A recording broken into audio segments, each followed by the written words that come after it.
Twitter marketing, the worst way to engage on Twitter. What is the worst way to engage influential users on Twitter? You may be surprised.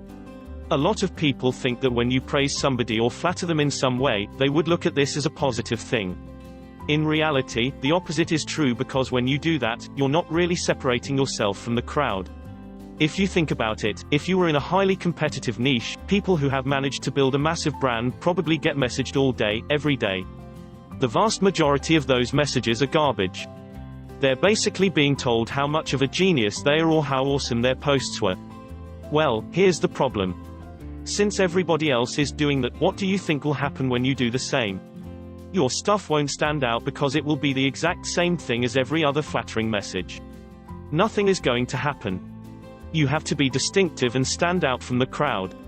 You have to engage with these influential people in a different way. At the very least, you should avoid engaging with them in such a way as to turn them off. Here are 3 ways to engage on Twitter that are guaranteed to turn anybody off. Some people are more sensitive to this than others. The bigger the personality that you're trying to reach out to, the less tolerant they will be. Think about it, they have a lot of offers and opportunities on the table. Their time is very precious. They really do not have the time to screw around with worthless engagement. Avoid these if you want to make a favorable impression with these individuals. Pitch for guest posts immediately. If the first thing that you would tweet about is for this online personality to do something for you, then you are mistaken. You have gotten off on the wrong foot. You must understand that these people are not amateurs. They know how the game works. They've been around the block a few times and they know who's the real deal and who's a fake. When you pitch for a guest post immediately, you're basically telling that person, hey, what can you do for me? Do something for me.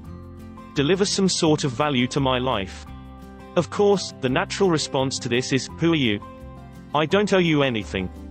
Do you see the problem here? You haven't even proven yourself. The thing you have to do is make sure you earn people's trust.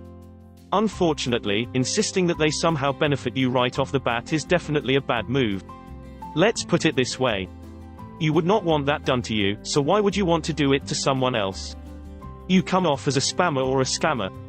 Another screwed up way to engage with people on Twitter, and by extension, the internet, is to come off as a spammer or a scammer. Basically, you're offering all sorts of quick benefits right off the bat.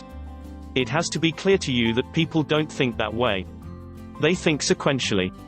First, they're going to ask who you are, why they should trust you, and what you have to offer, and if it's the best compared to the other ones that they normally use. I hope you're catching on to how this train of thought proceeds. If you don't, then you're probably leaving a lot of important details out, and it's no surprise that these influential people on Twitter don't trust you. You have to understand that people are sick and tired of spammers and scammers. They're all over the place. They waste a tremendous amount of time, effort and energy. It's not shocking to see big personalities on Twitter expending a lot of effort trying to avoid spammers and scammers. These people do not like wasting their time and being misled. Unfortunately, if you conduct yourself in such a way that you can easily be confused for a scammer or a spammer, then you brought it on yourself. Be aware that you have to, not only look legit, but you have to act like it as well. Get on the radar first and engage.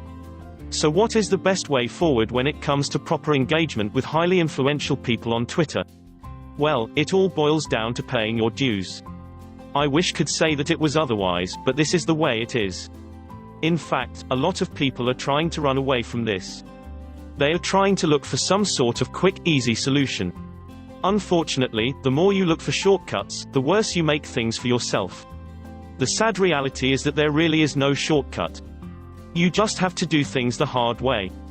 This means that you have to get on the radar first by sharing quality content that is directly related to your niche.